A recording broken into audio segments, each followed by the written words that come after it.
ప్రభువైన యేసుక్రీస్తు నామములో కల్వరివాకు టీవీ ప్రేక్షకులకు శుభాభివందనాలు. తిరిగి మళ్ళీ మనం కొన్ని ధన్యత వాక్యాలు ఇంకొక వాక్యం నేర్చుకుందాం. ఇంకొక వాక్యం గురించి ధ్యానించుకుందాం. మత్తయి రాసిన సువార్త 5వ అధ్యాయం 6వ వచనం. నీతి కొరకు ఆకలి దప్పులు గలవారు ధన్యులు, వారు తృప్తిపరచబడదురు. నీతి కొరకు ఆకలి దప్పులు గలవారు ధన్యులు, వారు తృప్తిపరచబడదురు. ఎట్లా తృప్తిపరచబడతారు అంటే వాళ్ళకి నీతి ఉంది. నీతి వల్ల వాళ్ళ జీవితం ఎలా ఉంటుంది? ధన్యతగా మారిపోతుంది. ఎలా ధన్యతగా మారిపోతుంది? నీతి అనేది వాళ్ళ జీవితంలో ఉంది కాబట్టి, ఆ నీతిని వాళ్ళు ఫాలో అవుతున్నారు కాబట్టి, ఆ నీతిని బట్టే వాళ్ళు వాళ్ళ జీవితాన్ని గడుపుతూ ఉన్నారు. అందుకనే కీర్తన గ్రంథంలో 11వ అధ్యాయం 5వ వచనంలో చూడండి, యెహోవా నీతిమంతులను పరిశీలించును. నీతిమంతులను పరిశీలిస్తాడంట. ఆయన నీతిమంతులను పరిశీలిస్తాడు. నీతిమంతులు అనగానే నోవహు గుర్తు రావాలి మనకి. నోవహు జీవితంలో మంచి నీతి కలిగి ఉన్న జీవితం. నీతిమంతుడు ఆయన లాంటి నీతిమంతుడు ఎవరూ లేరు అంటున్నాడు. అందుకే మళ్ళీ 11వ అధ్యాయంలో 7వ వచనంలో, యెహోవా నీతిమంతుడు, ఆయన నీతిని ప్రేమించువాడు, యథార్థవంతులైన ముఖదర్శనము చేసేదరు. యెహోవా ఎలాంటి వాడు? నీతిమంతుడు. ఆయన నీతిమంతుడు, ఆయన నీతిని ప్రేమిస్తాడు. మనలో ఉన్నటువంటి మంచితనం ఏం కావాలి? ఆయనకి నీతి కావాలి. ఇంకా యథార్థవంతులైన ముఖదర్శనం చేసేదరు. యథార్థవంతులు అనగానే యోబు గుర్తు రావాలి. నీతిమంతులు అనగానే ఎవరు గుర్తు? నోవహు గుర్తు రావాలి. మళ్ళీ కీర్తనల గ్రంథం 19వ అధ్యాయం 7వ వచనంలో చూసుకున్నాం. యెహోవా నియమించిన ధర్మశాస్త్రం యథార్థమైనది, అది ప్రాణమును తెప్పరిలా చేయును. యెహోవా నియమించిన ధర్మశాస్త్రం యథార్థమైనది. నిజంగానే అమ్మ, మన జీవితంలో చూడండి, ఆయన జీవితం చూడండి. ఆయన జీవితంలో ఎక్కడ యథార్థత లేని జీవితాన్ని జీవించాల. మనం ఎప్పుడు చూసిన అబద్ధాలు, మన జీవితం అన్ని అన్యాయాలు. చూడండి, ఇక్కడ యథార్థమైన జీవితాన్ని జీవిస్తే ప్రాణాన్ని తెప్పరిలా చేయదు అని యథార్థంగా మనం జీవించామనుకో మనకు హాయిగా ఉంటుంది. యథార్థంగా మనం జీవించామనుకో మన ప్రశాంతంగా ఉంటాం.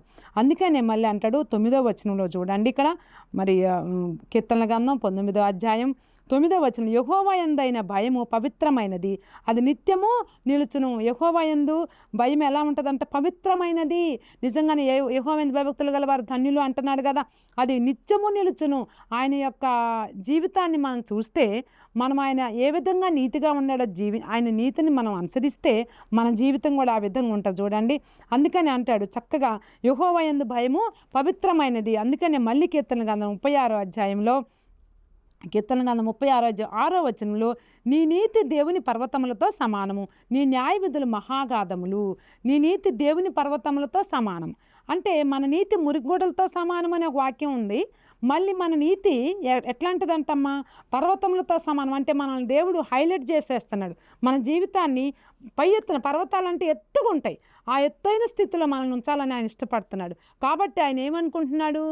నువ్వు నీతిగా బ్రతుకమ్మా, నువ్వు నియమంగా బ్రతుకమ్మా, ధర్మంగా బ్రతుకమ్మా, న్యాయంగా బ్రతుకమ్మా అని చెప్తున్నాడు. మనం ఈ లోకంలో జీవించేటప్పుడు న్యాయం అన్నా, నీతి అన్నా, ధర్మం అన్నా మనకి ఇష్టం లేదు. కానీ అవి శాశ్వతమైన జీవితాన్ని చేకూరుస్తాయి అనే విషయాన్ని మనం గమనించం. నీ న్యాయ విధులు మహాగాధములు.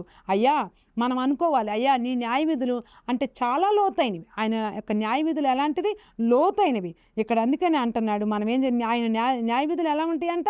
మహాగాధములు. మనం పేదవాళ్ళని గమనించండి, పేదవాళ్ళని కదిలిస్తే ఏమంటారు తెలుసా? అయ్యా మేము నీతికి మేము చాలా ఒడిబడి ఉంటామయ్యా, మేము అన్యాయంగా అక్రమంగా సంపాదించుకునే వాళ్ళం కాదు మేము. అయ్యా మేము తిండికి లేకున్నా మంచిదే, మేము పస్తు పడుకున్నా మంచిదే, మేము అబద్ధాలు ఆడమయ్యా బాంచన్, మేము అబద్ధాలు ఆడం, మేము దొంగతనం చేయమయ్యా, మాకు లేకున్నా మంచిదే, పస్తు పడుకున్నా మంచిదే, నా భార్య బిడ్డలు, నా భర్త మేమని చెప్పుకుంటూ ఉంటారు పేదవాళ్ళు. చూసారా అయ్యా, మేము అలాంటి వాళ్ళం కాదు అని అంటే వాళ్ళకు ఉన్నటువంటి నీతి నిజాయితీ వాళ్ళ జీవితాన్ని నడిపిస్తూ ఉంటుంది. మన జీవితంలో కూడా మనం ఎప్పుడైతే మనం ఓపిక కలిగి ఉంటామో, నీతి కలిగి ఉంటామో, ఆకలైనా సరే దప్పికైనా సరే అబద్ధాలు ఆడకుండా మన జీవితాన్ని జీవిస్తామో, అప్పుడే దేవుడు మనల్ని దీవిస్తాడు. ఆయన నీతి చక్కగా చూడండి, ఆయన నీతి ధర్మశాస్త్రాలు, ఆయన యొక్క న్యాయ విధులు మనం ఫాలో అయితే మన జీవితం ధన్యమైపోతుంది. అందుకని ధన్యత వాక్యంలో అంటాడు, నీతి కొరకు ఆకలి దప్పులు గలవారు ధన్యులు. అమ్మ, మనకు ఆకలైనా దప్పికైనా చూడండి, మన క్రీస్తు మరి సిలువ మరణంలో చూడండి, నాకు ఆకలి అవుతుందన్న, దప్పిక అవుతుందన్న చేదు చిరకని పెట్టినా కూడా ఒక్క మాట కూడా మాట్లాడాల, ఒక బూతు మాట మాట్లాడాల, ఇంకా ఆయన అసహనంగా మాట్లాడినట్టు లేదు. అయ్యా దేవునితో ఆయన మాట్లాడుకుంటున్నాడు, నా చెయ్యి ఎందుకు విడిచిపెడుతున్నావయ్యా అంటే అంత క్లిష్ట సమయంలో కూడా దేవునితో మాట్లాడటానికి ఆయన ఇష్టపడ్డాడు. మనమైతే కొంచెం మనకు దెబ్బ తగిలిందంటే మా అవినీతి మాటలు, అధర్మపు మాటలు, అక్రమమైన మాటలు, అన్యాయమైన మాటలు, దానిలో మనం ఫస్ట్ ఉంటాం. అంటే మన అవసరం తీసుకోవడానికి. చూడండి, ఇక్కడ నీతి కొరకు ఆకలి దప్పులు గలవారు ధన్యులు, వారు తృప్తి పరచబడదురు. చూడండి, గమనించండి ప్రియమైనటువంటి బిడ్డలారా, మనం కష్టపడి సంపాదించిన దాంట్లో తృప్తి ఉంటుంది. మనం కష్టపడి సంపాదించినటువంటి మార్కుల్లో కానీ, డబ్బులోనే కానీ, ఇల్లే కానీ, వస్తువే కానీ, బంగారమే కానీ, పిల్లలనే కానీ, మనం కష్టపడి సంపాదించిన దాంట్లో తృప్తి ఉంటుంది. మనం కష్టపడి మార్కులు తెచ్చుకుంటే తృప్తి ఉంటుంది. అబద్ధాలు ఆడిన డబ్బులో కానీ, అక్రమంగా జరిగినటువంటి జీవితంలో కానీ, అన్యాయంగా సంపాదించినటువంటి సంపాదనలో కానీ, చూసి రాసినటువంటి కాపీ రైటింగ్లో కానీ తృప్తి ఉండదు. మన జీవితంలో అన్నీ గమనించుకోవాలి. మనం ఇంత పెద్ద జీవితాన్ని జీవిస్తాం. మన 80 సంవత్సరాల జీవితంలో 70 సంవత్సరాల 70, 80 అని మన దీర్ఘాయుషం మనకు తెలుసు కదా. ఆ విషయాలన్నీ 70, 80 సంవత్సరాల్లో మనం నీతిగా బ్రతకాలి. మన నీతి దేవునికి మురికి గుడ్డలే. అట్లని ఉన్న నీతిని కూడా పోగొట్టుకోకూడదు. ఇదేముందలే అని మనం అనుకోకూడదు. నీతి కొరకు ఆకలి తప్పుగల వారు ధన్యులు, వారు తృప్తి పరచబడదురు. తృప్తిగా జీవించాలి, తృప్తిగా బ్రతకాలి, తృప్తిగా ప్రతి మందిని పోషించాలి, తృప్తిగా చనిపోవాలి. మనం అనుకుంటాం, అబ్బా నేను తృప్తిగా చనిపోయినా, తృప్తిగా నేను హాయిగా చనిపోతాను, నేను అన్ని బాధ్యతలు అయిపోయినాయి, నాకు అన్ని ఫ్రీడమ్ అయిపోయింది, అమ్మయ్యా దేవుని సన్నిధికి నేను హాయిగా వెళ్ళిపోతాను. చాలామంది భక్తులు నా యొక్క బాధ్యతలన్నీ అయిపోయినాయి, నేను ప్రశాంతంగా తృప్తిగా వెళ్ళిపోతా దేవుని దగ్గర కానీ చాలామంది భక్తులు చెప్పడం నేను విన్నాను. అటువంటి తృప్తి కలిగిన జీవితం మనం జీవించాలంటే, దేవుడు నీతిమంతుడు కనుక ఆయన నీతిని మనం అనుసరించాలంటే మన జీవితాన్ని మార్చుకోవాలి. అటువంటి గొప్ప ఆశీర్వాదం కలిగి ఉంటే మనం ఏం చేస్తాం? ధన్యతలో మనం చేర్చబడతాం. ధన్యతలో మనం చేర్చబడినప్పుడు తృప్తిగా జీవిస్తాం. అటువంటి గొప్ప దీవెనకరమైన జీవితం దేవుడు మనకు అనుగ్రహించును గాక. ఆమేన్. ప్రార్థన చేసుకున్నాం. పరిశుద్ధమైన తండ్రి, ప్రేమగల నాయన, కృపగల దేవా, ఇదిగో ప్రభా, నీతి కొరకు ఆకలి దప్పులు గల వారు ధన్యులు, వారు తృప్తిపరచబడదని వాక్యం సెలవిస్తూ ఉంది.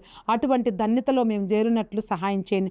మా జీవితంలో నీతి, న్యాయం, క్రమం, అన్యాయం అనేది లేకుండా న్యాయమైన జీవితం, ధర్మమైన జీవితం, అయ్యా తృప్తిగల జీవితాన్ని జీవించడానికి మాకు మా యొక్క వాక్యం వింటున్నటువంటి ప్రతి ప్రేక్షకులకు, అలాగే వాక్యం చదివినటువంటి వారికి, వాక్యం విన్నటువంటి వారికి దయచేయమని, అయ్యా నీ నీతిని మేము అనుసరించడానికి మమ్మల్ని సిద్ధపరచమని, నీ ధర్మశాస్త్రాలు, నీ న్యాయ విధులు మేము ఫాలో కావడానికి మమ్మల్ని సిద్ధపరచమని నీ చేతులకు అప్పజెప్పుకుంటూ, నా ప్రభువా, నా గొప్ప దేవా, నీతి కలిగి జీవించడానికి మరి గొప్పగా మమ్మల్ని వాడుకొనమని, మేము 10 మందికి ప్రయోజనకరంగాను మీకు మహిమకరంగాను మా జీవితాన్ని ఉండటానికి, మరి మా జీవితాన్ని మారు మనసు పొందుకోవడానికి మమ్మల్ని సిద్ధపరచమని యేసుక్రీస్తు అతి పరిశుద్ధ నామమును బట్టి వేడుకుంటున్నాం తండ్రి. ఆమేన్.